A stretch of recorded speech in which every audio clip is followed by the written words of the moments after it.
Hmm. Good morning, all. Good You morning. getting me? Yes, we I can can hear hear you you loud.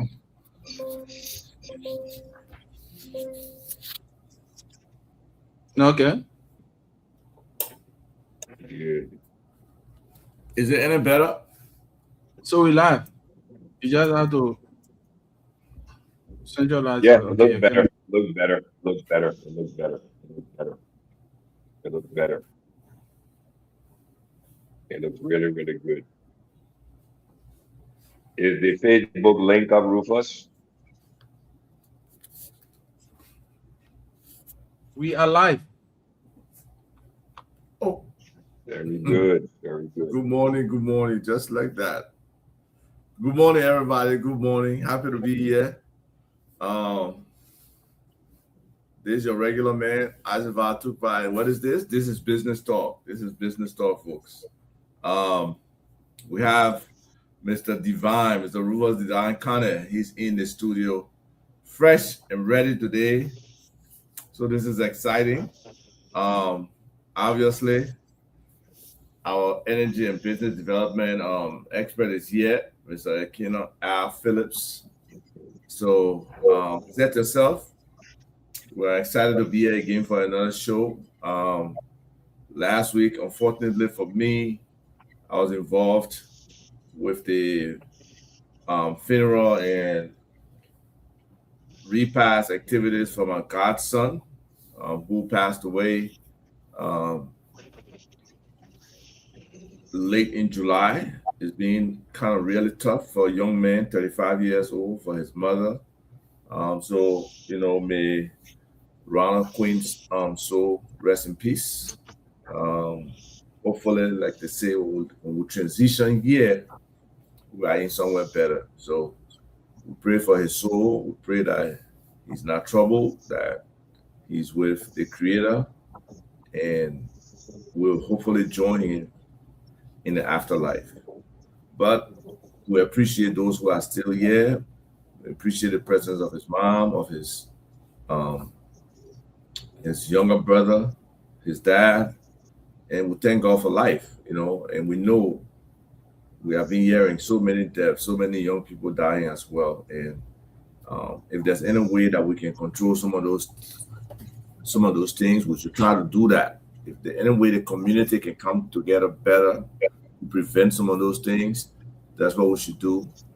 See how we can help each other while we are alive, rather than waiting after the fact. And Liberians have been pretty good at supporting people um, or the families that leave behind after somebody passes, but we're not proactive in trying to ensure we prolong our lives, or when people are in challenging situations or need help, that we are there to support them. So some of us has pushed that agenda, and that's all part of what we are about, right? How can we sustain, how can we prolong? How can we live better lives? So whether it's from financial literacy, whether it's from health education, whether it's from entrepreneurship and doing business that can afford you those things that can support your life, those are things that we need to focus on. So welcome to the show today. We have an exciting topic. Akina, you want to share what we're talking about today, or you want me to go ahead? No, I mean, thank you for that intro. Sincere sympathies to the godson's family. So, like you said, may the soul rest in perpetual peace. But today, the show, we want to talk about Liberianization, how Liberians can benefit from Liberianization, how Liberian jobs can be protected and created from Liberianization, how Liberian businesses can be protected, that more Liberian businesses can be created from Liberianization, from the Liberianization policy. The money's in the budget every year for government agencies, government ministries, government projects in those agencies and ministries. That money is there to, the upkeep, the operation, government policies, projects, vision, all of those things, those monies are there. How can Liberian companies benefit from that? The budget is increasing year after year. I think our budget is now over $1 billion. Rufus, correct me if I'm wrong, but how can Liberian companies, through the Liberianization policy, benefit from the jobs created from that money in the budget? And how can Liberian businesses benefit from that money in the budget for the upkeep and the operation of the various ministries? That is something that is very important, very critical to our economic growth and prosperity. We talked about Liberian providing, for their families, their loved ones, tuition, rent, and so forth and so on through their businesses, through their jobs. And I believe this is something that speaks to the heart of our country and our economy. We must drive because Liberianization policy is what? It's all about Liberians first. Liberians first, putting Liberians first. If the project or the contract has to be awarded, Liberians first. If the business has to be created, Liberians first. From the National Investment Commission all the way to the LERC, all the way to the LEC, the LEC contractors, Liberian contractors, all the way to the Ministry of Gender, seminars, programs, and all of those things are Liberian businesses and Liberian entities being looked at, considered first, as opposed to foreign businesses and foreign companies. And then also, Rufus, you always bring this up when we talk about Liberianization, how foreigners are using Liberians as their front people to front for foreign entities to make it in a deceptive policy, right? A deceptive strategy and plan to take a foreign company and put a costume of Liberian on it and then present them as a Liberian company whereby the foreign persons in the back are benefiting from it. How can these things be identified and be weeded out? So how can Liberian businesses, Liberian jobs benefit from the policies of Liberianization within our economy so we can grow and we can expand and we can ultimately excel?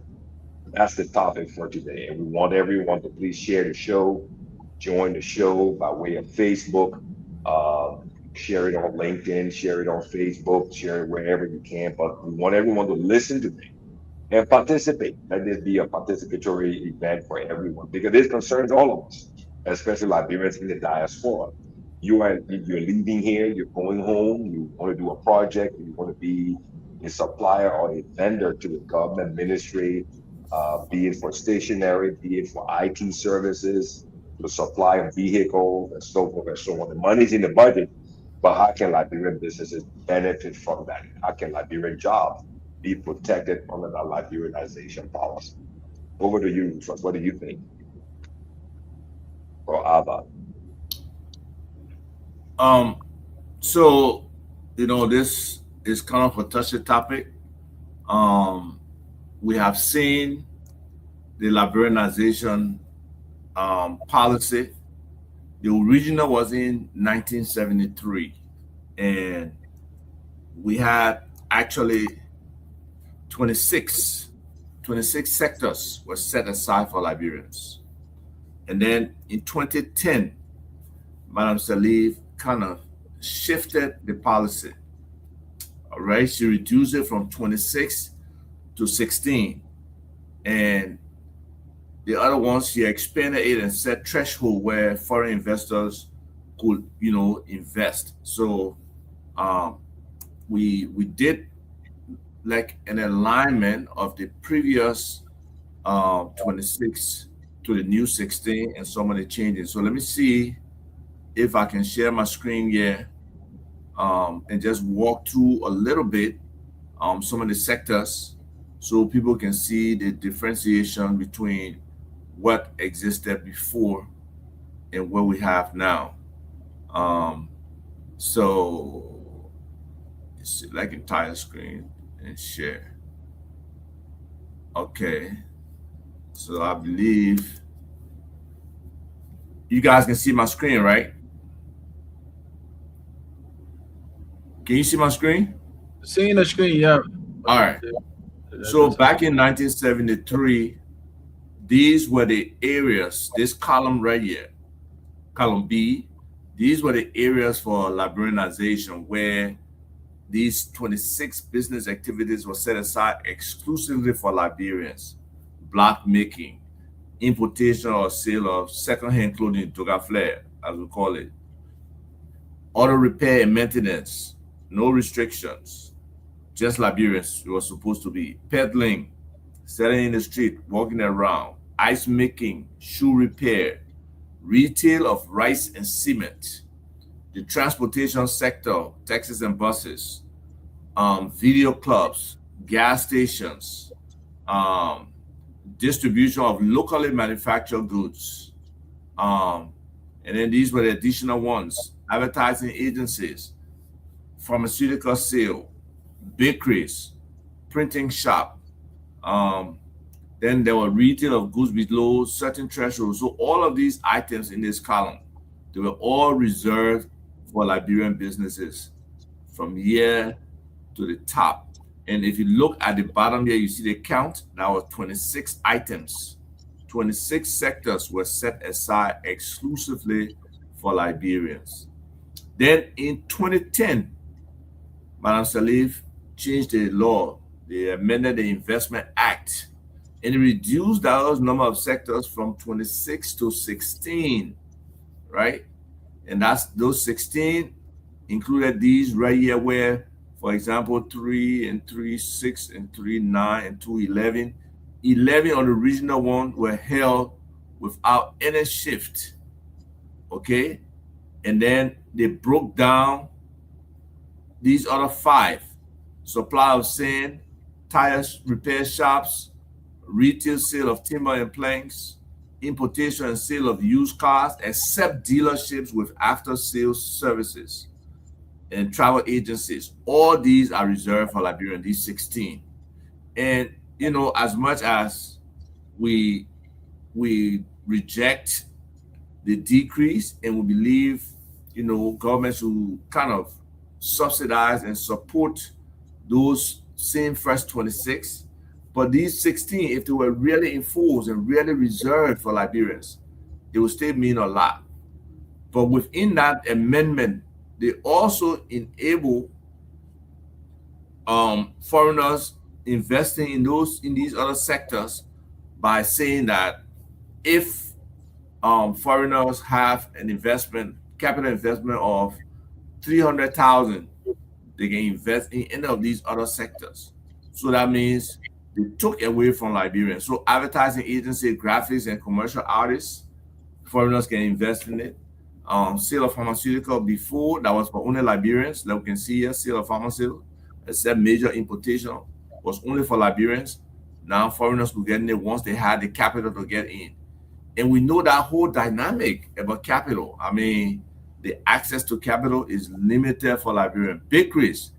That's why we see Loving, and those other places that are doing bakery stuff and selling them. They're competing with opportunity that should be for Liberian. Printing shops, they change it. They say commercial printing. When the people got 300,000, they can invest in the printing area. And yes, if you're buying some real expensive printing machines and stuff like that, you can get that money. And the thing is, for a lot of these things, government's funding can be used to help, because we know, for example, government would do at least I can't give the special amount, the exact amount, but a significant number of dollars in the government budget is geared towards printing. So if you support some people already in the sector and prepare them to be able to, let me stop sharing and we can go back to it.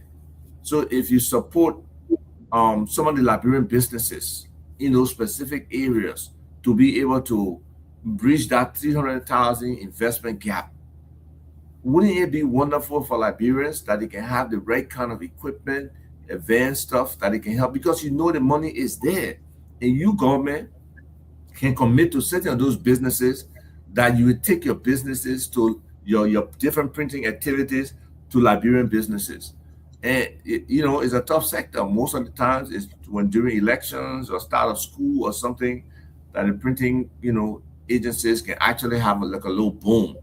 But other than that, it's very challenging for them. And these different areas are something that government really needs to look into to see how we can support our Liberian businesses. So I just shared the from how we move from the 26 to the 16, and then some of the other sectors that are limited for Liberians. If you guys want to share any thoughts, Rufus, like Akina can always say, you on the ground, what is the feeling about liberalization policy? Because I will share a little video I watched of this The, Liberian from my government. end, the liberalization policy is a good thing, but some of the challenges that we Liberians are faced with in terms of lack of skills and manpower in those areas have caused foreigners to actually dominate in terms of limited access to capital, like you mentioned, is also one of the challenges that Liberians are faced with. In terms of foreign economic influence, is one of the challenges. Political favoritism is also one of those challenges. So there are a lot more that we can name. So if Liberians or the Liberian government can actually invest in the area that we always say education is very important. When the minds are developed, the eyes will appreciate the works of the hands. So from that backdrop, the government need to invest more in education to get our people to learn some of these major areas that you mentioned, so that we take hold of it. We are lacking the specialty in those areas, so the foreigners see it as a leakage, and they come in with the influence of cash. So they get more and invest more into that area because you will not find Liberians venturing because they lack the knowledge and they do not have the financial strength to actually make use of the opportunity from the liberalization policy. All right, Let me, so let for me, let me, before you come in, Akino, for our people yeah, go listening ahead. who may Mhm. not understand um what you said, economic puritanism or something, Rufus, can you break that down for our people? The foreign, as a foreign economic influence, Okay, companies remain very important to Liberia's economy. The foreign companies. I got you. All right, Akino. Well, look at it from this perspective. You and I, we live in the U.S., right? There's a thing here called lobbying, right? Lobbying. We all know what lobbying is, right? Lobbying is basically private sector influence into government to steer government in a direction that favors them, the private businesses, the big businesses. So if you look at that Liberianization, if you go back to that chart, put that chart up that Excel spreadsheet that you had up there. So the question now becomes, what was the influence that led Her Excellency President Salih to change the rules of the game? What was the influence? Hey, Was the influence you got it word was right. Well, go ahead. what was the influence? Was the influence the corporations, the foreign businesses, the money people in the different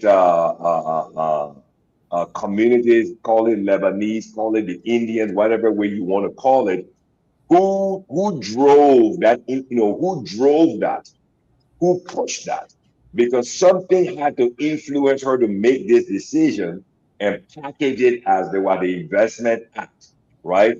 So I mean, yeah, it is. She inherited a country coming out of a destabilizing period. Okay, a destabilizing period. And as Rufus said, we had to create jobs, we had to provide opportunities, and she had the whole, the backing of the international community and everything else prepared to put money in. The unmilled people were there, they were investing money, money was in circulation. So the question now is, who drove the influence? Who provided the influence? What was the influential, what made her to move, to pick up the pen to change the policy, to dilute it, to go from 26 to what? 11 or whatever the case is? 16. 11 to 16. To 16. And from the time she came in, if you look at what the budget, the national budget was, from the time she came in, every year that budget increased. It increased. And here it is, you count how many years she was in office for 2 terms. 6 times 2 is 12. And then Weah was in office for 1 term. That's 6 years. 6 times 3 is 18. Here it is now, you add the 2 years to the 18, you talk about 20 years. And every year there was a what? How do you guys call it? The recast budget. Am I correct, Rufus? The recast budget. So if you count how many years, that's 20 years, that budget increased every year. And here it is now, the budget is what? It's over $1 billion. Over $1 billion. So what have Liberian businesses benefited? And what was the influence that drove and pushed and made the president to go from 26 sectors in the Liberianization policy to 16 or 17?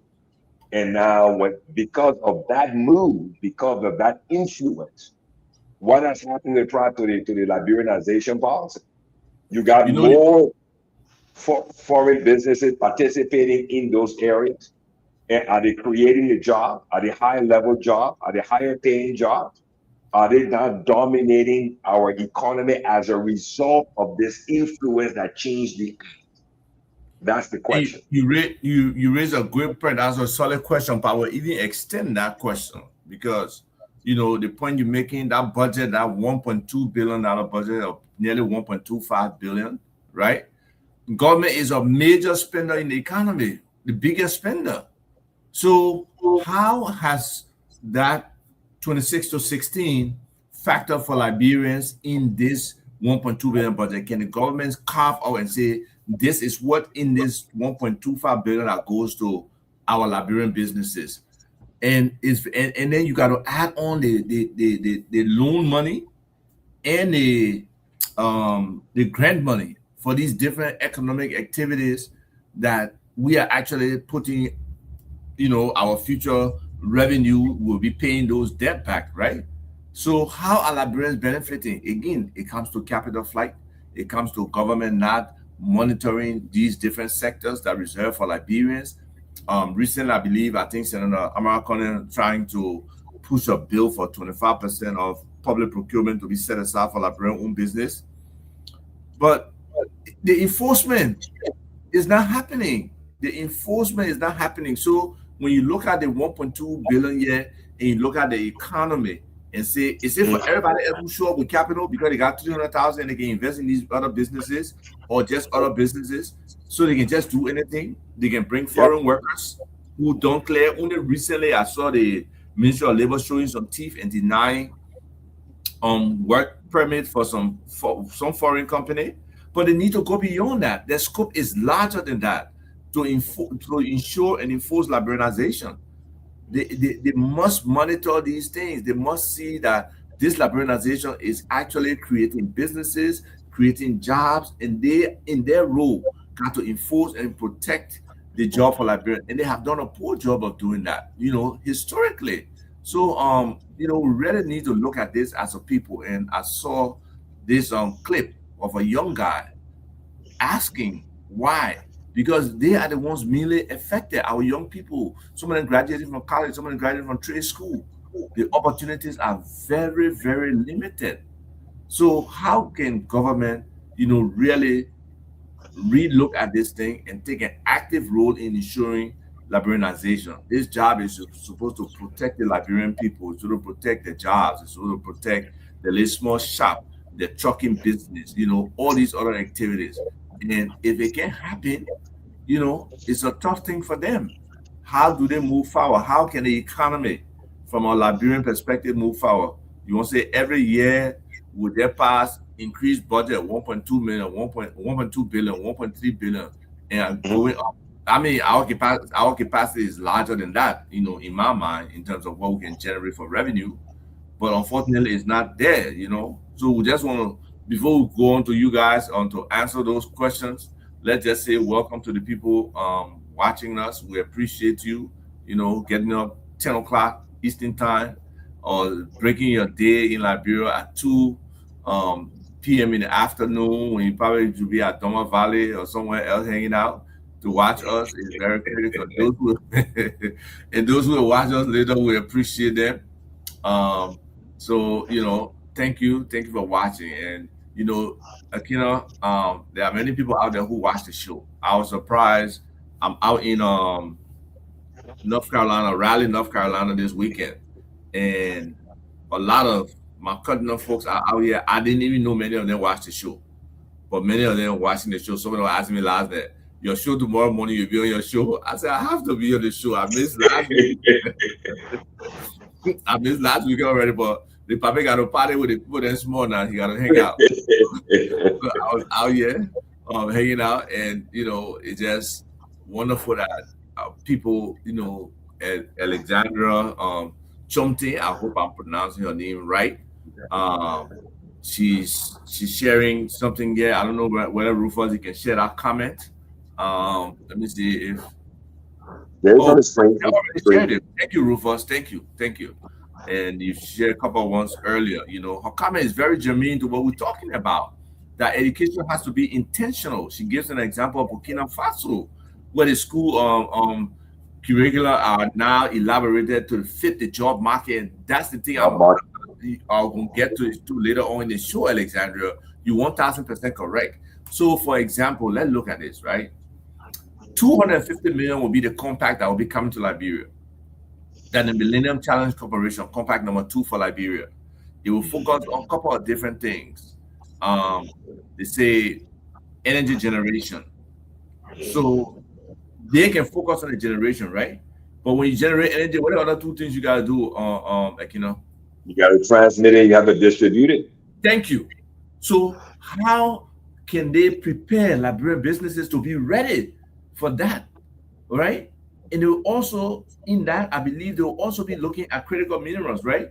You remember when President Boyka went to the US and Donald Trump complimented him on his English. What did he ask the US president for? Anybody remember? I can't remember. He asked him for the US to help us do a geological survey of the country to identify where all our minerals are. And a lot of people took it to be something minor, but it's something critical. Because if you know where your deposits are for different minerals, if you know what level of quantities you have, whether commercial quantities or not commercial, it gives you something in your hand that you can attract these huge 200 million, 400 million, 500 million opportunities that a development finance corporation can probably even fund for them to come to your country. But are we prepared to take advantages of those things as Liberians? I don't think so. So how does government drive Liberian businesses into those sectors? The mining, the electricity sector, there will be opportunities there. Whether it's the feasibility studies, whether it's if you say you're trying to generate, including solar energy, mini grids, the construction of mini grids, you can break down that sector better for us, to tell us what would be the opportunities. Let's say that 250 million, the government will say we put 100 aside for the mineral sector to do the geological survey, to be able to put Liberian companies in a position to support the mining investors that will be coming. Then the other 150 million is set aside for the energy generation. We have maybe at least 15, 20 mega or let's say 10 megawatts maybe. So 10 times, let's say 1 million for each megawatt. I'm just making it low budget now, 1 million for each megawatt. So that 10 million right there, you add it across the 15 counties, 150 million, let's say, that total amount of energy generation. So, how can the business people, Liberian entrepreneurs, be able to be supported in those two areas for them to be able to bring business? Like you said, we got to be intentional in our education, in our preparation for businesses coming to Liberia. The Ministry of Labor has to be forward thinking.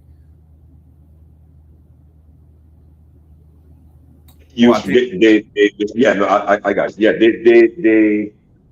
Okay, so let's unpack that, right? Let's unpack that. You're only talking about the compact, so that's 250 million dollars for the compact that's coming to life.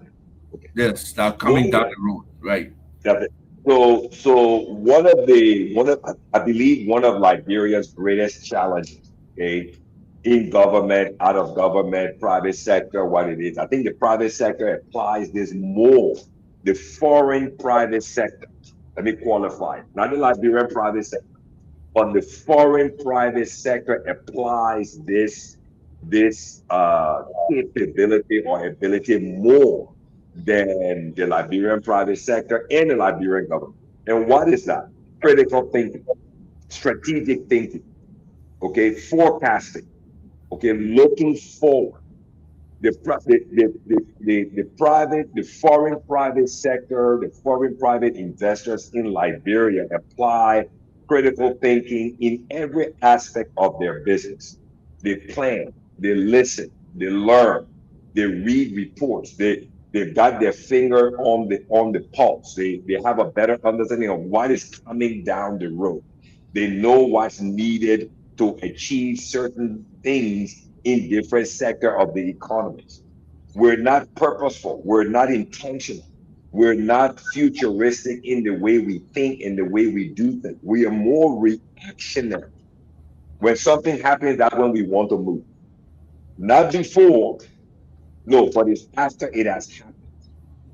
Okay, and I'll prove the point.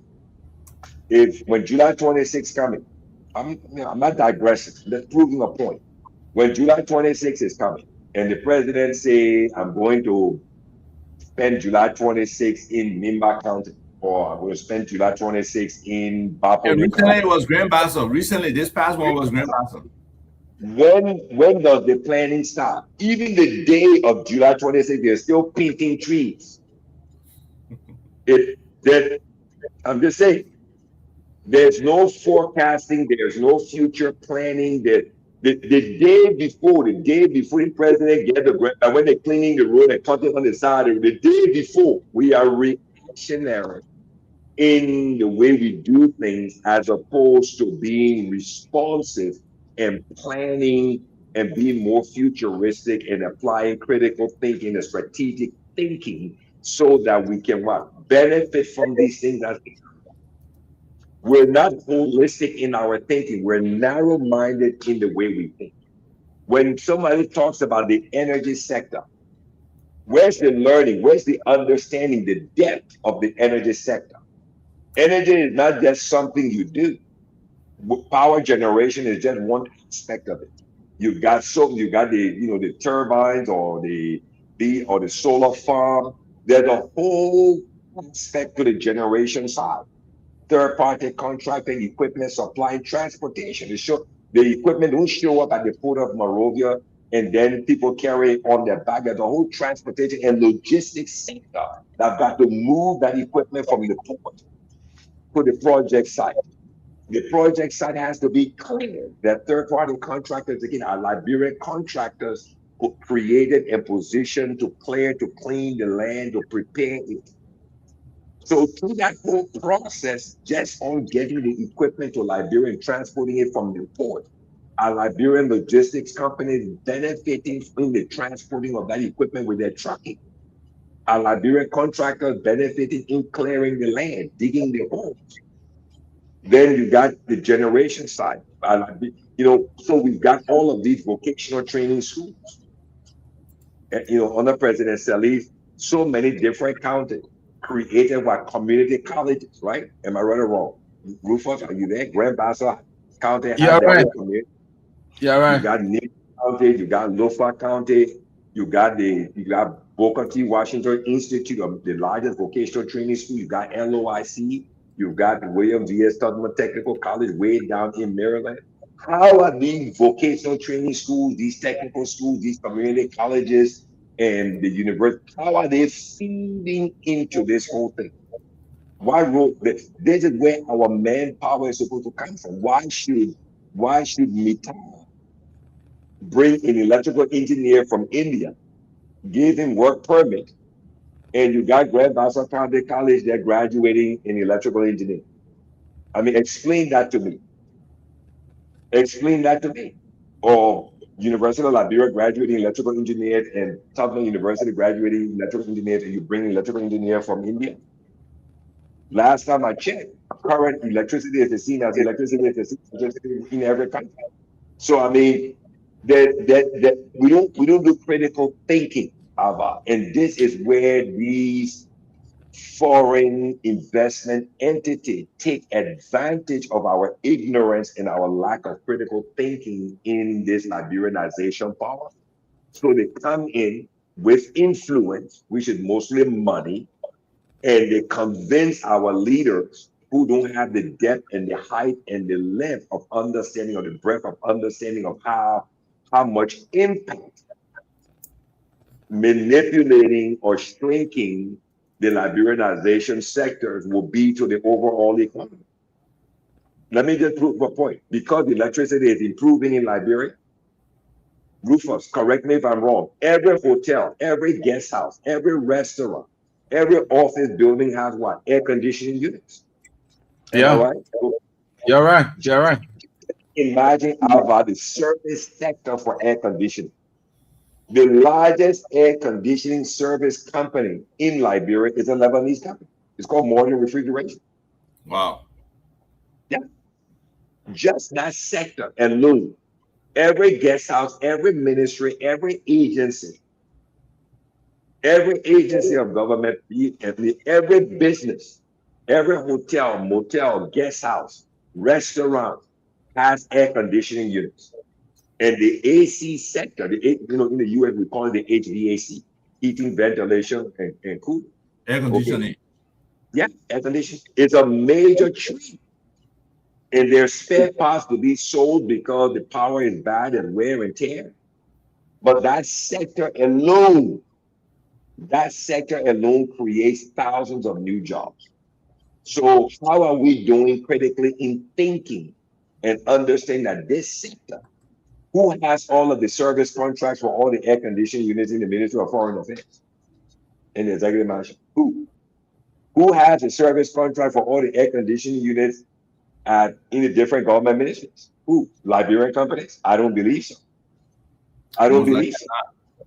There you go. So and again, that are we just no go that ahead. sector? I mean, I'm just saying, just that sector alone. Forget about stationary. Forget about, I mean, And just that's that sector and that's the alone. point Alexandra is making. The training, the education has to be intentional.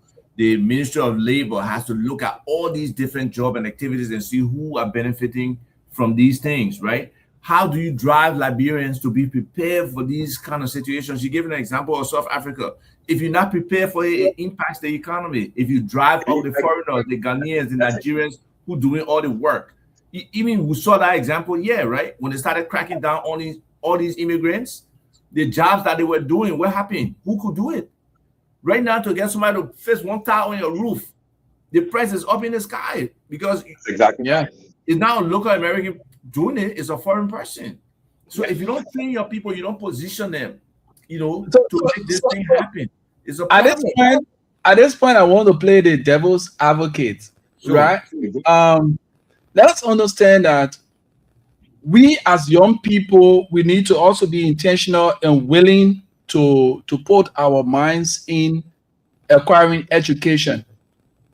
These are all technical fields. How many young people willing to venture into the vocational areas to acquire these skills? but we look at Everyone it, would we look at the consider enrollment, though, Rufus. We look at the enrollment. There are many young people we want to go and sit down in the in office. trade schools. So at this point, we need to be intentional as young people. A lot of young people, yes, the number is increasing gradually. So at this point in time, like our sister said, the government needs to put in more money into education because education, like we always say, is a bare right to the society. If we Yeah. are not educated, the things that we ought to benefit from, we won't because you have foreigners. That's why you see a lot of donor funding that come, they will send more experts behind it because the experts are not here. People who should be working in those areas Wait, are not here. wait, So the people got to wait, send people behind and they will carry the same money. So Okay. we like Back in the at least day, they used actually, to send people for training. Even these yellow machines that were supposed to be coming, yeah, weren't they supposed to send people for training to be able to maintain these machines? Did they yeah. do So, that? so Who were you the see, Liberian? it's very important, and we say kudos to the guys who are actually training our Liberians in the vocational areas, the Valasoi, like the other institutions there. They are training our young people to operate these machines because you cannot bring foreigner to come and be operating those machines. Just one day labor, you don't have the money to pay that person. So it's good that we get the young people encouraged to venture into those areas, and also the government to put more money.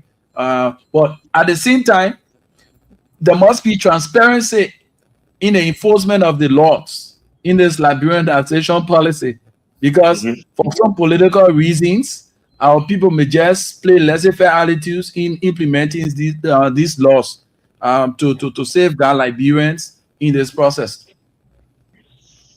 Yes, that's a solid point, and that preparation, preparing our people, it comes multiple ways. That's why at our profile or potential a Liberian company that has the potential to help in our capacity called Fixars. Shortly once we get to that point, but the opportunity is huge if we look at, and I'm trying to bring it up. If we look at some of the numbers from the recent World Cup, how you were talking, Akina, about preparing your country, preparing your people, right? If we look at the breakdown of the revenue that was generated and how it flowed, we see that Mhm. if you're hosting any activity, you give the example of the July 26th, but there's the examples of the county meet and other things where people need housing, people need rooms to rent, or people gonna spend on certain things. How do you prepare that economy, for that local economy, for them to be able to absorb and benefit? Because that's basically like tourism, that new activities and other things like that. So we have to start thinking bigger, and we can Critical take a thinking. page from the Critical World thinking. Cup and Thinking. see how they do it. Critical Go ahead. thinking. No, I'm just saying, I'm reinforcing your point. Critical thinking. We do not apply the principles of critical thinking and strategic thinking and long-term thinking. We think in abstract. Okay, we pick one item and we put all our attention on it, not understanding that there are a whole series of things connected to it. You get my point. As we're, I mean, take for instance the energy sector. Once you decide to invest in the energy sector to increase power generation, to increase power transmission, to increase power distribution, okay, once you decide to go down that road, you should automatically understand, there should be an understanding that once you invest in power generation, increasing your generation capacity, increasing your transmission capacity, spreading the power to all the different counties, and your distribution capacity, right? Connecting more homes, connecting more businesses.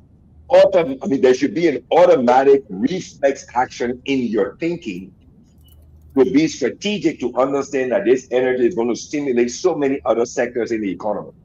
More people are going to use that energy to create jobs, to provide opportunities. And then once that takes place, it's going to create more jobs. Taking point. More offices will be open. People want to be more comfortable in the office because we're in a tropical climate. And the only way to improve your climate condition in a tropical climate within your office, your home, your bedroom, your for guests is with the air conditioning unit. So more AC units will come in, will create bigger demand on the power grid, and those AC units will have to be serviced and maintained. That within itself is going to create more jobs. You get my point. More restaurants are going to be established. That means we're going to have to start investing in what? In catering schools. You get my point? In catering schools. So that means the restaurant will have, I mean, the hotels, motels, guest houses, they're going to have more restaurants for people to come in. And you need most people to be trained to serve, people to be trained to cook.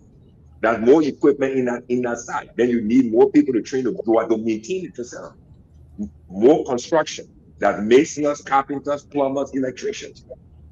So where's the thinking at the government level, the critical thinking, strategic thinking, and forecasting to know that once electricity has come to Qatar, more guest houses, more hotels, when electricity has come to Wiala, when electricity comes to Banga, I mean, it's going to stimulate economic growth. So where are the young people that will have to be employed and hired and positioned in these places?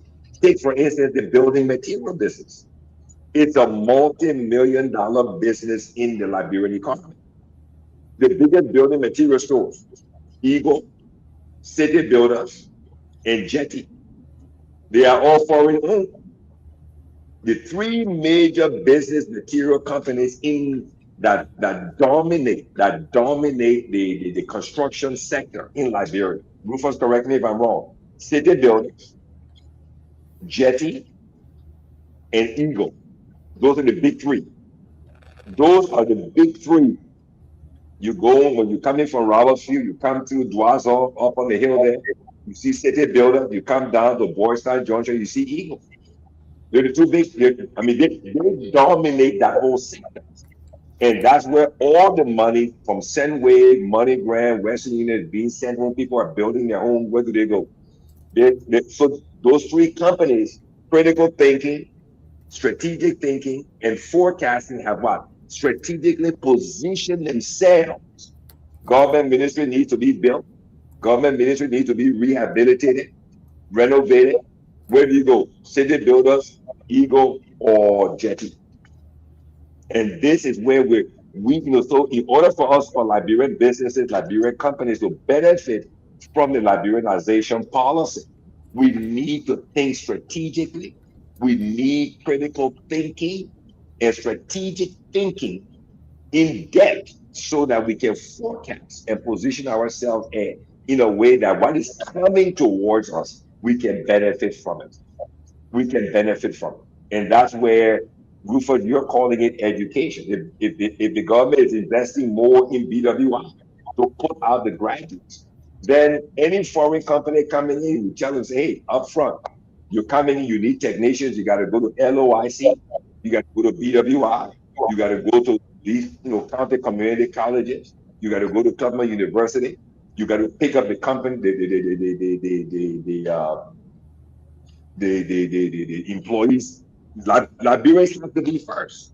You got to do a Liberia first policy. Liberians have to benefit from these investments. You see, and we don't have the people, making a decision. So your devil advocacy there, Rufus, I think you're justified in that. But again, if you're going to educate the public, let's do it through business talk as well. There's more money to be earned in the vocational trade. It's just like here in Houston. The largest sector in the Houston economy, people say it's oil and gas, but it's the HVAC, heating, ventilation, cooling, and air conditioning. Why? Because this is the tropical part of the country. Florida, Alabama, Louisiana, Texas. HVAC is a huge industry. It's a huge industry. And the training class here is anywhere between 8 weeks. Some training classes are 12 weeks for residential air conditioning. Some training classes go for 3 months, 4 months, 6 months, 12 months, or a year for commercial level air conditioning. And the guys who run those businesses, they run $1 million businesses. They run $1 million business because it's a major vocational trade that companies and businesses in this economy cannot function without air conditioning and heating. Without air conditioning and heating. So we need to educate the public, educate the young people. Life is not about wearing a suit and sitting in the office. The guy in the office, if his AC goes off, he can't sit in the office because the office becomes hot. Yep. So he has to call the air conditioning guy who went to LOIC and pay him to come and fix the AC in his office. So at the end of the day, who commands the power? Is it the man in the office or is it the AC guy? You see, so we need to educate the young people who are listening to business talk today. Invest your education in the vocational trade because with vocational trade, you will always have a job. You're making blocks, masonry, carpentry, plumbing, people who are building houses. You can't build a house without plumbing. You see, You so cannot. Liberian has, yeah. Go ahead. No, I'm saying you can. For example, let me see if I can share an example here of what we're talking about. Um, because the the earlier stuff you put up would come to that Joe Monju said about the creation of the Youth Entrepreneurship and Investment Bank will come to that. But let's just touch on the World Cup and the kind of revenue that was generated. I'm not saying that's a level of revenue, but if we follow that kind of structure, we are able, like you say, the thinking, the focus, and everything, we will be able to get to that. So, for example, this past World Cup, let me see if I can find the exact um, document.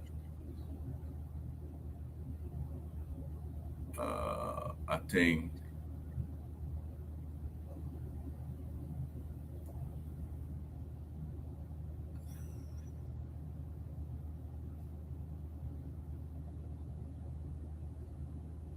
okay. No, this is Maluz, but let me share. Um, okay, here we go. Can you see this stuff about the United States and Canada and Mexico? Hey guys, can you see the screen? I Yeah, can I'm see the seeing screen. it. Okay, so that's the I gotta stop sharing because that's the wrong one. That will be shared later. Um, let me share this entire screen. So this entire window. Let me share the entire screen. Will make it easier. Um, and then I can go to that particular World Cup. All right, now you see the United States, Canada, Mexico, right? Yep. So it's U.S. cities alone. Forget about Canada and Mexico. Just the U.S. cities. They attracted regional and indirect economic activity to the tune of 30 billion for the whole city. It's FIFA broke their own record. They generated 15 billion. So just imagine, I don't know if you guys heard about it, but after this World Cup, Josh Kushner, the investment guy, Trump man, they wanted Yeah, to Jack. buy the rights, the marketing and operational rights for the World Cup. But the Europeans said they were boycotting FIFA. They were not going to Yeah. participate, and other countries too. So when you just look at it, break Yeah, yeah. down kind of revenue that generated because Liberia soccer country now, so I should where the television and broadcasting, the marketing, the partnership, hospitality, okay, significant hospitality come with these things. So even Yeah. if we look at our own domestic tourism, when July 26th is coming to our county, how do we set it up for that county to benefit from that particular event and in a sustainable way afterwards that some of those businesses can continue? Because I can Again. bet anything there were people from Morovia taking food, taking drinks and other and merchandise, taking it to Basel for people to buy, during that time frame. Whereas the local economy was probably not prepared to host it, like you said, the last day before the event or the day of the event, is still painting trees. That should not be the case. That should not be the case. So there's significant dollars in hosting these things. And to go to the point that Alexandra was raising, um, you know, we we have now um a company called Fixars, okay, and it's by a Liberian, John Malou. He started this company. It gives the professional people in Liberia in the different contracting areas, whether it's cleaning, whether it's construction, whether it's repair or stuff like that, for you to be able to get those professionals through this system he has developed, connects you with trained professional, trusted professional. He also integrating this effort to get certified people by working with some of the different TVET institutions in the country to get people from them and to find some way to register these people so that you know that when you hire somebody through Fixars, the name is Fixaars, Fixars. So you can go to fixars.com and see what he's doing there, right? But these are the different categories: plumbing, carpentry, deck repair, door repair, fixture, painting, patching, piling, all of these different things, plus electrical stuff that's not even yet electrical work. So there's a lot of opportunity there. Even with this kind of system, he can approach government and say, look, these people are professional contractors here. You need to incorporate them. The bill Amar Corner is trying to pass. If for any reason you're doing some kind of repair work, like you said, like let's say they're trying to repair the whole ministerial complex or do something there and hire a foreign firm, you got to give people, librarians, contractors 25, 30, 40, 50% of the work for them to be involved in this economy. So like you say, it has to be intentional. The government has to be involved. The government has to want to set this up. And I think John was just a little information concerning that. I just came across, on August 6th, right. The Liberian first National Hospitality Training Center was dedicated and taken over to the government. Right. Yeah, it's just right there at the SKD. So the Business and Domestic Occupational Training Center, BDOTC, campus near the SKD Sports Complex in Painesville. The facility provide practical training in tourism, food service, and hotel operations. So on the 6th of August, this center was turned over to the government, and the key partners, the government of Liberia, European Union, UNIDO, Agency for Francesi Development, that's AFD, and IEC. So that's a good start. At least from this point, gradually, if we can have these centers all across the country, it will actually get our folks to be more engaging in these areas that we just talked about. So we're just talking about that whole thing and the fixed stars, and Mr. Malu sent this out to his team. They met Woody Meyer. I know you know who Woody Meyer is, right? And Rufus? Yeah. He's still here in the country. He stayed in the country? Yeah. He went earlier and returned. He just had a master class on this content creation stuff with some young people. There you go. That's wonderful. He's doing a lot of things, and he's one of Africa's most prominent digital creators and storytellers. His YouTube platform alone has approximately 2.03 million subscribers, nearly 350 million lifetime views, and more than 1,500 published videos, alongside a substantial audience across Facebook, Instagram, TikTok, and social platforms. And Molu was able to get him to record a little video. It's not exactly clear or so, but we can just play for people to hear. These are the kind of promotions that in general we as Liberians need. You see, he wearing a Liberian shirt on this. He has been promoting Liberia. He went to different places and shared that. We need more of that from our people. It will have a few influencers, Liberian influencers who are sharing some things about Liberia. But a lot of the influencers are sharing. Yeah, like my guy Emmanuel Kotu. Okay, there you go. He does that too. Yeah, he goes to different places and stuff. So we got to appreciate and respect that, So Volume, Ava.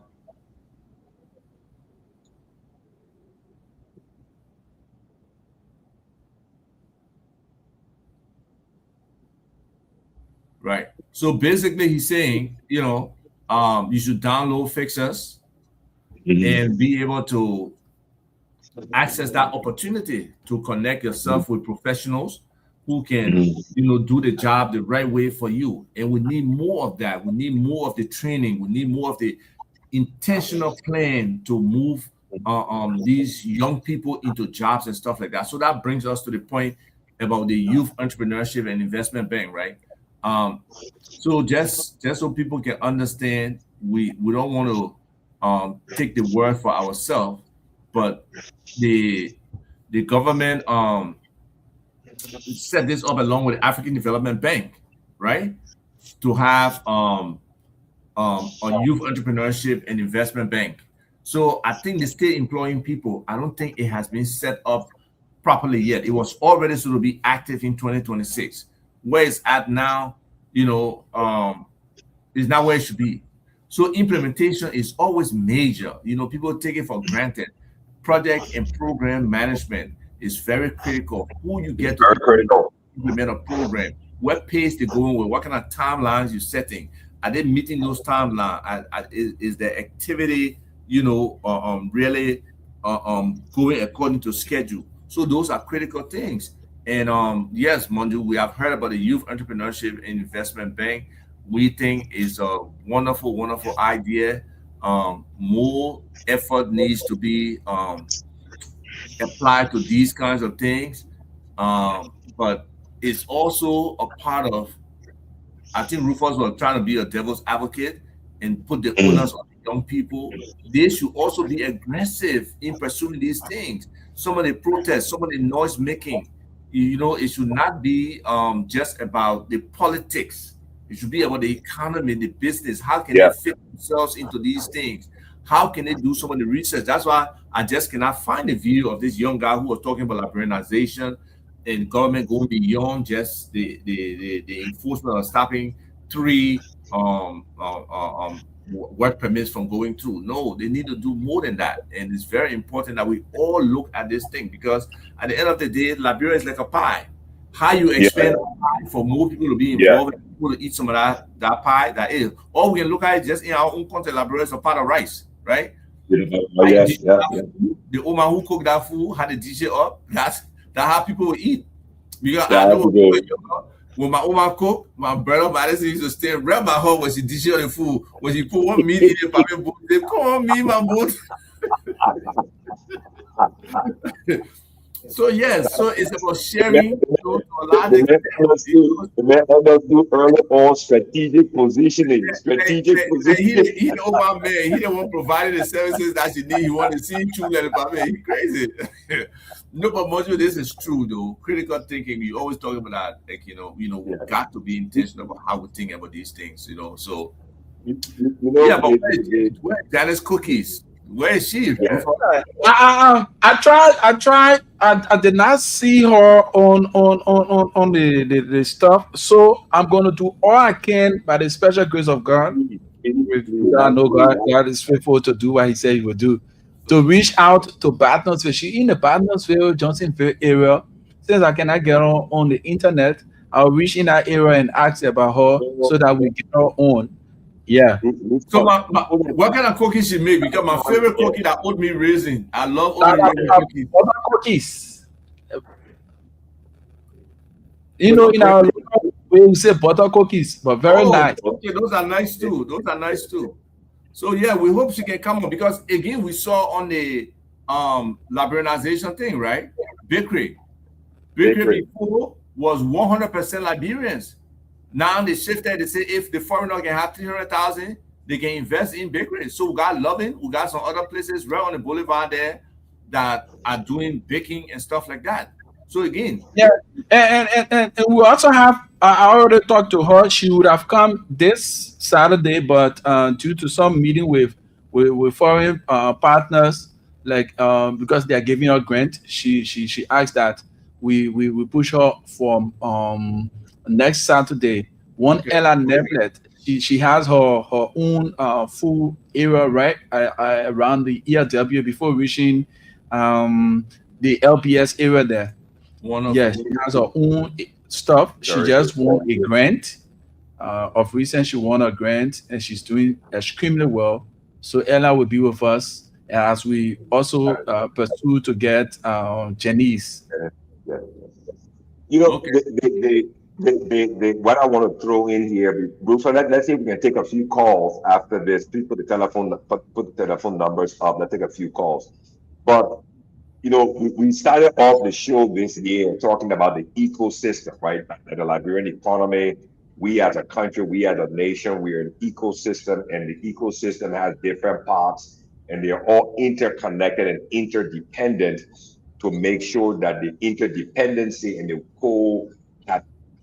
habitation of those different parts of the ecosystem, they all work in synchrony, right? They all work together like a symphony orchestra. You have different people doing different things, like a choir. You got the bass, you got the alto, the sopranos, everybody singing together. but it's not the individual singing that matters, but it's when they're all singing together in harmony, the tune that comes out of the song that comes out is very beautiful. That's what our economy is. But the challenge again is our lack of critical thinking. We're not thinking in a critical way. We're not trying to strategically position ourselves for what is coming down the road. We're not, I mean, we've got Transco CLSG that runs through the country that thing's being paid for. It's running through there. I mean, if you think about it, many people don't even understand that LEC does not have a transmission grid that moves power into Buchanan. So how did the power get to Buchanan from LEC? It was through moving the power on the Transco grid from Mount Coffee into Buchanan.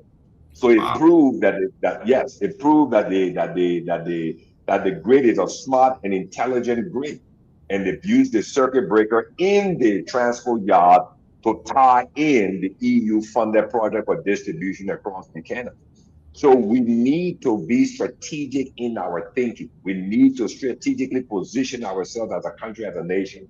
And that responsibility is upon the administrative branch of government and the legislative branch of government, along with the county leadership as well. They're the ones that bear the ultimate responsibility for critical thinking and strategic thinking, so that, as Alex said, we don't put the cart before the horse. We have to be responsive in our thinking and not reactive. We don't, I mean, when something happens, that's when we want to act. We need to think strategically. Our economy is evolving, and the outsiders are looking at our economy, and they're taking advantage of all of what is taking They can place in sense the. that vulnerability. That's Look, exactly. a real business person come to Liberia, they see huge, huge opportunities when they look around. Let, They let, let, know let me prove a exactly where point. to put Let their me, money. let me prove a point. Let me prove a point. Anybody in Kakata who listen, if you go to the Kakata market, the nature of a marketplace is where it's bustling with transaction business, right? Okay. But the strategic thing about the market is what? All the women are selling fish, perishable. They're selling chicken pot, perishable. Storage. Ah, there you go. So the Lebanese guy he bring the cold storage. He put it right there. And they all need ice. Why? Because it is warm. So if you buy the ice by 7 o'clock to put on your fish and everything, we eat by 9 or 10, you're gonna come by a bottle of ice because the heat that melt the ice. Strategic thinking, strategic positioning. When the market ends for the day, you're gonna take the fish, you can't carry it home. You gotta give it back to the now, you gotta put in the store, and they can collect it in the morning. So the guy, I mean, he's strategically thinking and strategically positioning himself. Even if he will run that cold storage on generator, he's already calculating how many gallons he will need to run it until in the morning to make enough ice and everything. Strategic thinking and critical thinking to take advantage of the deficiency in the market. You go to Banga, it's the same thing. You go to Wiala, it's the same thing. You go to Bapolu, it's the same thing. You go to Tottenberg, this thing is every part of the country. It's every part of the country. The guys know that send wave money is coming into all the Liberian smartphone, I mean, Liberian phone to the network. So they know that Liberians will have money to spend every day to buy things. They're strategically positioning themselves. They're doing critical thinking to understand that this money is in the economy, and Liberians are so not focused. They were so not focused. We don't think strategically. We don't position ourselves strategically. All we want to do is we want to react to something that has already taken. The guy who was responsive, he benefits because he positioned himself in preparation for what is coming down the road. What is coming down the road. Mitas, I mean, again, the air conditioning sector, the plumbing sector, the building material sector is a huge segment of the market. This fixers thing that John Molu has done is very strategic. It is, he's responding to what is evolving in the market. Liberian, that there's so many technicians, So, I mean, the company, the country, Morovia and its surrounding areas, people are building their homes. So now trying to service things in Morovia is not all to it. You got Johnson there. Johnson there has opened up behind Bonneville Estate. Johnson there, Mount Barkley, you got home. You can't bring a technician from Morovia anymore. So if you just have electricians, plumbers, carpenters, and masons in that whole Mount Barkley area, you have a large community there that you can service. That you can service. But again, are these people trained? Are they certified? Are they qualified? So you need something that people can reach out to and know that the technician I'm bringing to my house, he's not going to steal something in my house. He's responsible. He has references and so forth and so on. So I think what he's doing is very, very, laudable and very, very critical. And it's key, that is a key thing for the evolving economy of our ecosystem economy. I just hope that the leadership, the government, the representative, the legislature will be more futuristic and more forecasting and critical thinking in their capabilities. Because until we do that, we will not be able to strategically position ourselves and the benefit for what's coming down the road. $250 million. I mean, all the grants and everything else coming into our budget. The foreigners, those guys, they're going to position themselves because they're critical. They're thinking in a critical way. They're thinking in a critical way. So, Rufa, let's open the telephone line. So, if anybody's there to call in, they can participate. What are you smiling about, Well, Rufa? let's look at the last line here. Okay. How the YEIB, yes, is wonderful. Like you want to say on paper, it covers multiple sectors. It's exciting in terms of the areas they want to go into, the cassava processing, agribusiness, fishery, coaching that we're just talking about, sustainable wood processing. We got the forest, we got the wood, but to say we have an actual wood processing business that's sustainable in the country is not there. The agri processing will produce stuff, food production, everything. All of these are great. Renewable energy, green businesses, like you see on paper. But look at what he just said. That's what we're talking about. Execution. How you translate from paper and implement and execute and sustain that execution. That's so critical to our economy. So hopefully, more people can start to pay attention. The people in power who control these things, the implementation of this, it should not be delayed. They should move this process along. It directly affects the economy. And I will talk to John. Maybe John can look at this process and partner with whoever is doing it, that they can identify some of these young people for the jobs that this YEIB with the potential is already funded, is already planned out. But execution, implementing it, getting Liberians to fill those positions, to start those businesses, is critical. So, that somebody like John Malou, Fixers, and some of the stuff they're doing on the business side can help our young people get jobs, can improve our economy, is very critical for those kind of partnerships to exist. Yeah. Okay. So keeping this thing that Joe Moyu just put up here, right? Okay. So YEIB, the YEI Bank, focus sectors according to what I read. Cassava processing, you need electricity. Agribusiness, you need electricity. Fishery, you need electricity. Cold storage for the fishery, you need electricity. We said it. Everything needs electricity. Agri-processing, electricity. So, and then, so what role does the electricity play in the Achilles heel of execution? It's significant. I mean, is this putting the cart before the horse? The same thing with the arrest agenda. I mean, you're focusing on tourism, the T in arrest, but how will the hotel come on? No, but I'm really enjoying the participation from Joe Moyu and Alexandra. Hopefully, more people can really participate and share the thoughts, because that's how, once we have this kind of interactive engagement, it'll be wonderful. So I hope the listeners out there, shout out to you all listeners.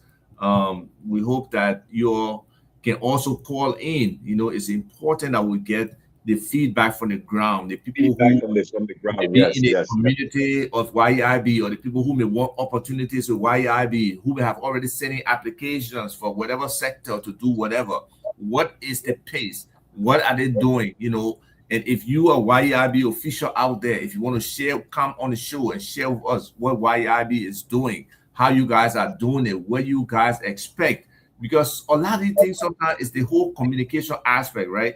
Yeah, People think yeah. take it for granted that people just will know when you put one announcement. Oh no, that's not how it works. You No, gotta no. inundate them, you gotta overflow them with that information for them to know these people are serious, these people are doing this. It's gotta be repetitive. And that's why advertising works because they Right. consistently putting that in there, messing with your mind that oh, this thing Yeah, exists. yeah, yeah. How new songs when they come out, how they gotta play them, and then all of a sudden you don't even know it, you start shaking and humming to a particular song.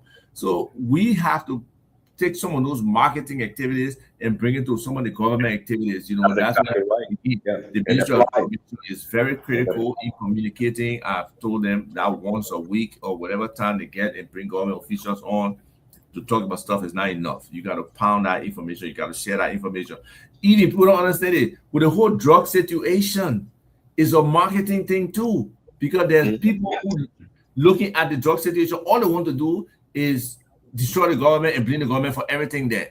The Yeah. government may be trying. There are definitely elements in the government who are part and parcel of this whole drug operation, and they got to try to weed them out. But they had to, on their end, articulate what they are doing, how they are doing it, and encourage people. Nobody say, yes, someone investigation, secret, tell the people, oh, tomorrow morning we're going over to that spot there to go bust it or whatever. No, don't give them that warning.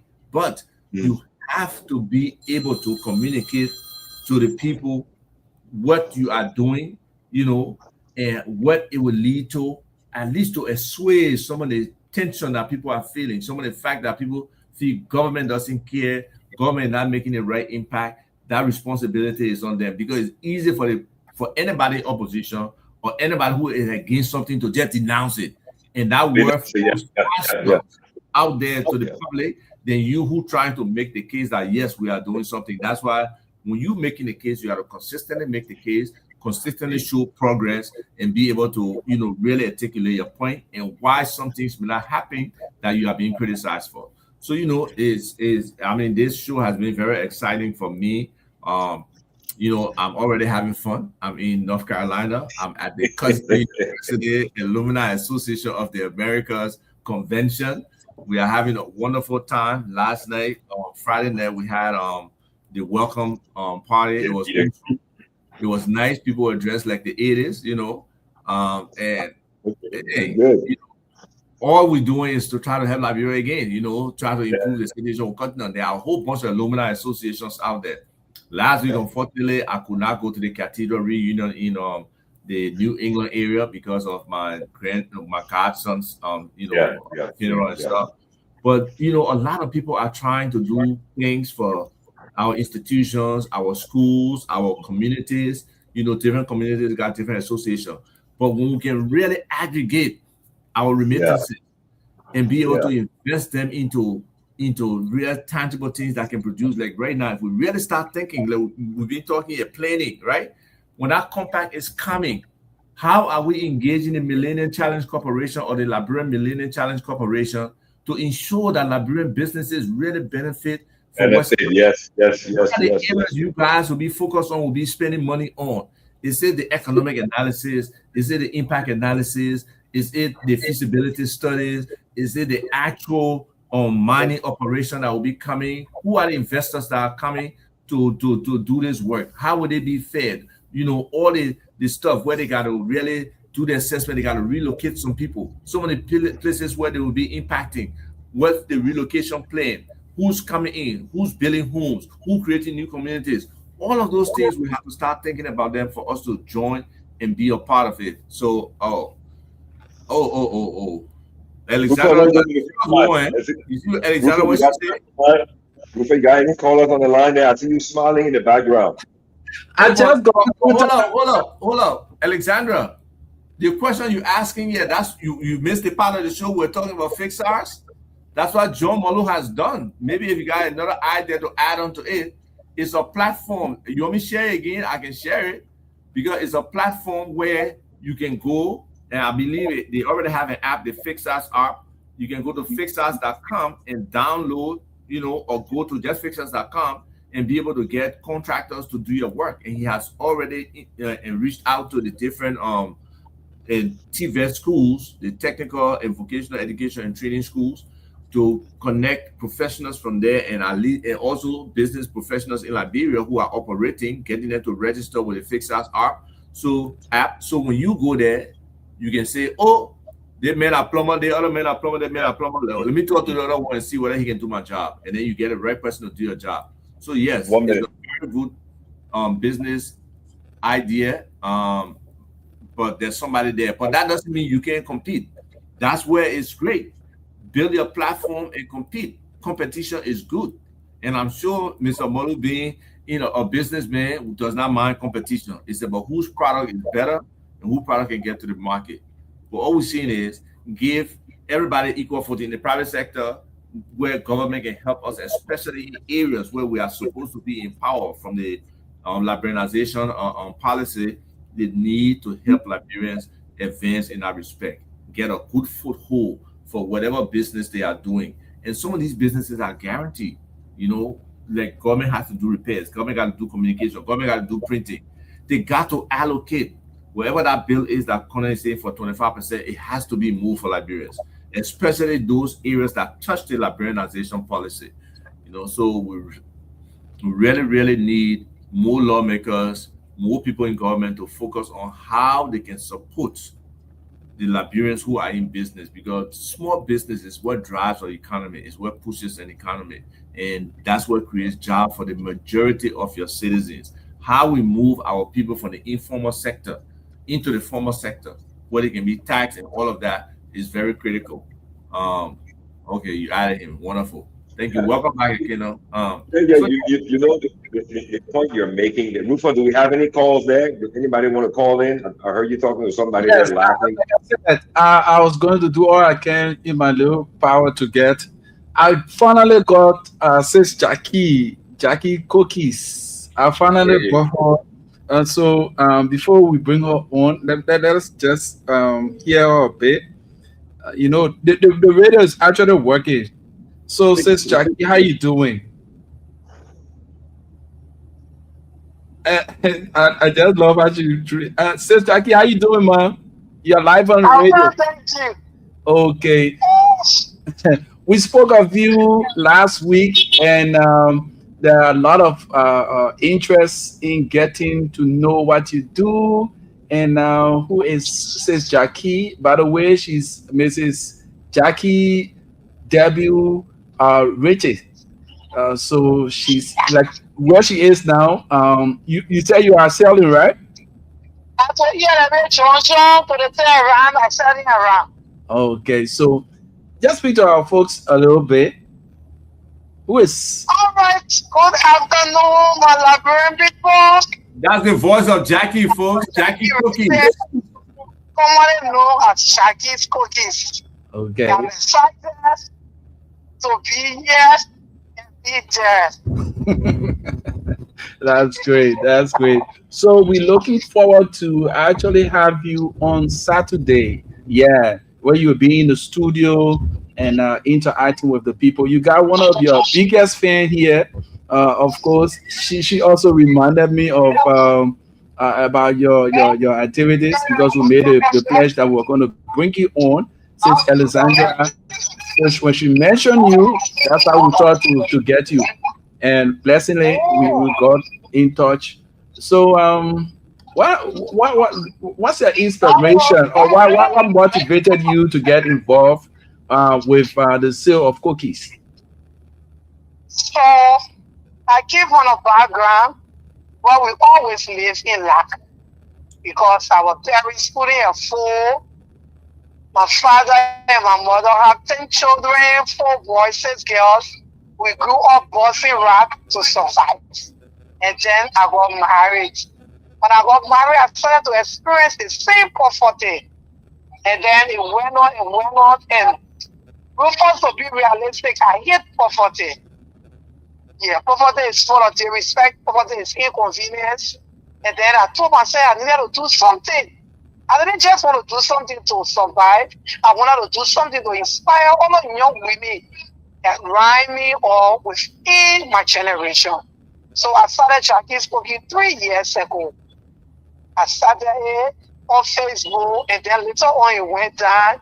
But then before we crossed over to 2026, the inspiration came about again to start Jackie Cookie on a national and global business. That's why you hear Jackie's Cookie to the world. So we are not just selling cookies, we are passing on messages to a lot of young women out there who feel that they can depend on somebody to survive, or who see that they can use their body to survive. We are passing on messages onto them that you can use the little thing that is in your hand, and then you can turn it into a big thing. So that's one of my inspiration. Okay. So is there any other word that you want to post to Sis Jackie? Ava? Well, Jackie, I want to just commend you. Thank you for starting the business. And people, you heard what she said, right? When she started, some things didn't go right, some things failed. But she didn't give up. She demonstrated that resilience and she came back. She made it bigger on a national scale, on a global scale. So now we're talking about her on this show. Next week, Saturday, hopefully, she will come on the show and tell us more about Jackie Cookies, tell us some of her challenges, tell us how we can ask her, Jackie, what's the opportunity for other people to invest in your business? There may be somebody out there who may be interested in cookies too, who may want to work with Jackie, who may want to help her elevate, with what she's doing, be her partner. So all of these are things that we are working towards. So we are excited, Jackie, for you to come on to join us, hopefully next week, Saturday, to be a part of the show, because it's very, very important for what you're saying, the inspiration you're giving young Liberian women. We just had a show yesterday. I was on a podcast. Was it yesterday? Was it Thursday? No, day before yesterday. There's a show called a series called The Polygamist, and I was on that show, and we're talking about how women need to be empowered more. It's Miss Stephanie Duncan, Stephanie Salamantu Duncan. She is the host for that show. And it's about, women empowerment. It's about the real life thing that we all talk about, that we participate in. And we understand the disadvantages of women in Liberia, the problem they have. So when women are into business and they are trying to empower themselves, we got to support them. We got to bring them into the fold. Any way we can promote them is what we should do. So Jackie, we really are inspired by you, and we hope other women will see that inspiration and work towards, doing business as well. It's very, very important that they move away from selling their bodies to get revenue to actually doing tangible work that can generate revenue for them. So thank you for being an example. And we really look forward to you coming on the show for us to have a conversation about what you're doing and how other people out there can partner with you, help you support your business, and hopefully you can get a few more orders and more consistent customers. Thank you. Okay, Sis Jackie, we'll talk here after, okay? Okay, so Rufus, thank you. I'm coming Saturday. I'll bring some cookies. So anyway, I'm going to Hey, now, Ruben, what we eat that cookie, Ruben? 5 plastic bag, put some inside for me. In the business, man. We'll promote the business right here. We're on the show next Saturday. Okay. That's So anyway, that's very good. That's very good. I like, one thing, I always listen to the words that people use in their discussions and their conversation. There are two ways you can use your body. You can use your body either for good or for bad. She's out there using her body right now to drive and push her business. She's still using her body, but she's using her body in a very, very positive way. She's out there using her feet, her legs, her hands, speaking, talking about her business, pushing it, driving it, providing for her household, her home, and her family. And again, the motivation when she said, I hated poverty. I hate it. And she understands what poverty does. And she made a choice. She made a decision to what? To go up against it. And she built a whole business, came up with an idea, and inspired herself to drive and to go out and make it happen every day. So, when she comes on the show next week, I believe that we'll have a lot of listeners. Rufus, please make sure you do the poster early. Let's get the poster out early so more people can come on, and maybe people, make sure she brings the cookies on the show so we can buy the cookies, and make sure she put her mobile money, number out so people can buy her cookies, even if it's a contribution.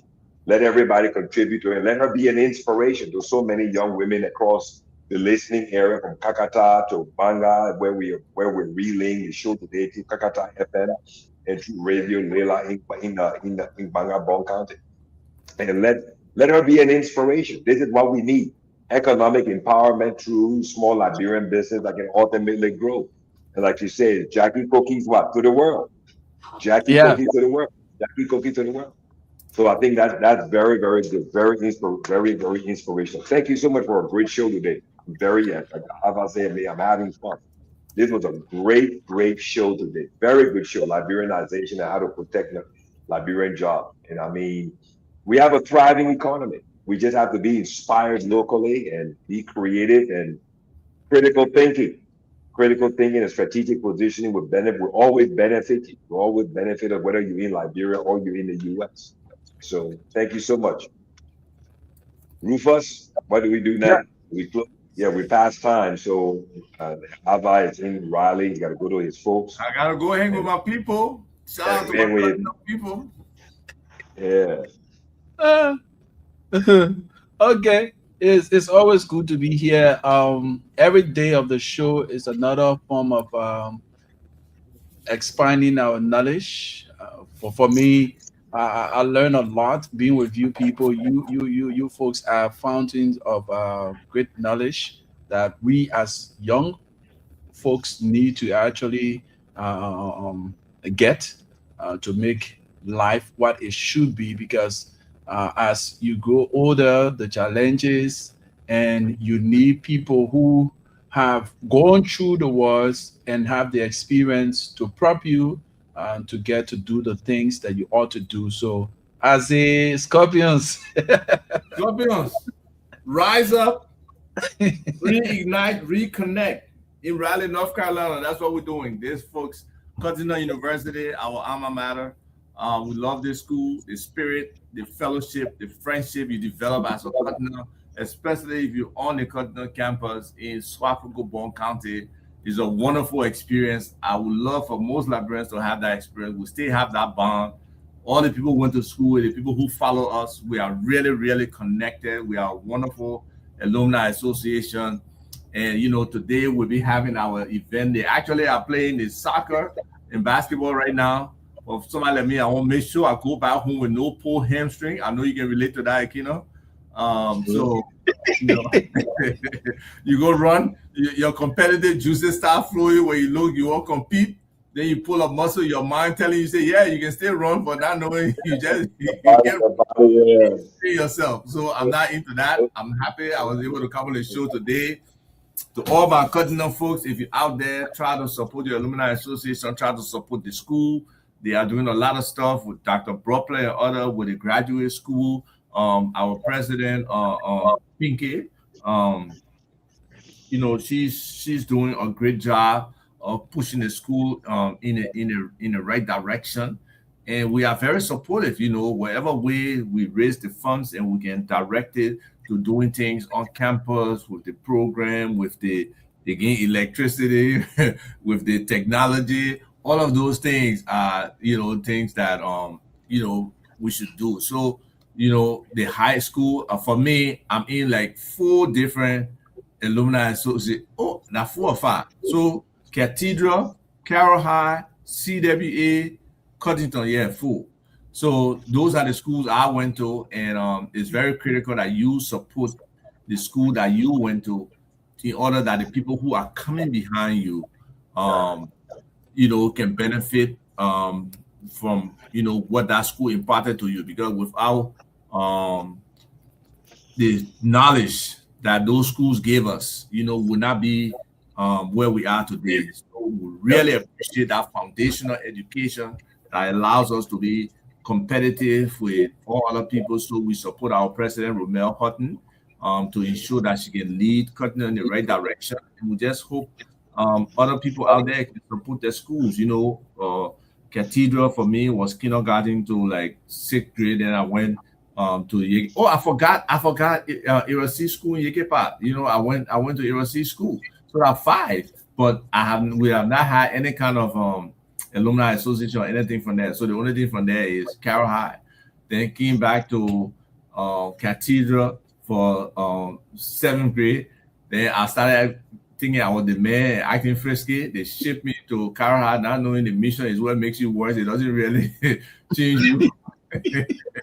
Yeah, in Liberia, parents thought the mission was the solution, but when you go on the mission, that way you can reach your real Ghana picking it. That way, all the Ghana people they can really centralize, right? So, all your parents say you're bad, you're going to mission so they can treat you, but you're bringing your badness together to see how you can solidify, how you can be really bad together. So, Yeah. Carolina was a wonderful experience there. I wanted to come back to town. I came to see them, and then after that, after high school, I worked for 1 year where it really opened my eyes. I think that was the best year of my life in terms of my development from a fully picking, just rolling around to working with professionals and see how things work. And I always give my credit to what the name. The HR director at the time, Felicia Gadebeco, to see a young man and allow him to take they had a assessment test. And I was people mad and stuff, but plenty people were failing those assessment tests there. So I was just lucky. I just blew it. I had the highest score that I ever seen in an assessment test. And so I kind of yes. And that was a big learning. So young people, if you don't make it to college, try to find a way that you can find a job somewhere. If you got that drive and you want to do something and you want to move forward, you can build that, and you have time to build that. So just keep the confidence in yourself and be able to do some of those things. And then I was able, once you get that job and you prove yourself, every vacation, whether that July vacation or December, back then we had the split in the middle of the year for July vacation. And then the December vacation with the 3-month break. I was working at Chase. So every vacation, I was able to carry money with me. Whether I found out at that time, finding out serious money. So, folks, life can give you challenges, but there's also opportunities, and look on the positive side. I try to always be positive regardless of what happens to you. Don't let the negatives hold you down. Be positive. I really enjoyed this show today. And I was I woke up kind of late. I was like, I didn't even feel at this show today, but because I missed last week, I don't come on this show. And we're going to do 2 in a row. We got to push that brandization. That youth entrepreneurship and investment bank that Monju talked about, it's a very, very great concept. We need to see how we can get somebody from there to come and talk about it, so more youths can understand where they're going with that and how they can participate and how it can help our economy. So thank you for the show today, Rufus. Thank you for hosting. Thank you definitely for bringing Sis Jackie on. Hopefully we'll be able to talk to her better next week, and you'll be able to enjoy some cookies. I'm excited. Rufus, once again, thank you so much for the show, man. Thank you so much. And thank you to all the listeners in Lower, Upper Margibi County, all of those across Montserrat, Cape Mount, Bombay, and all the points in between. Those who also listen to us in Banga Bonka today through Radio Lila. Thank you so much for all of those who contributed by way of Facebook, the silent listeners, those who listened and didn't want to contribute. That's okay. Those who provided the comments, thank you so much. And once again, business talk, educating, informing, enlightening, and opening the minds of young and older Liberians about private sector business. No politics, just business, all about our ecosystem. Thank you so much. Have a great weekend. Ava, enjoy yourself, have fun, be safe. Rufus, once again, you've done it again, my man. Next week is all about Janice Cookies, right? She's coming on, the woman herself, she will be on. So make sure Jackie Cookies.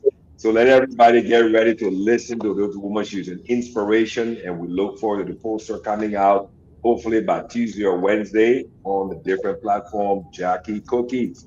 Thank you so much, Rufus. Have a great and outstanding weekend. What's left of it. Bye-bye. Business Talk in 1 hour, 30 minutes. We provide listeners with up-to-date information and insights into various aspects of business and finance. We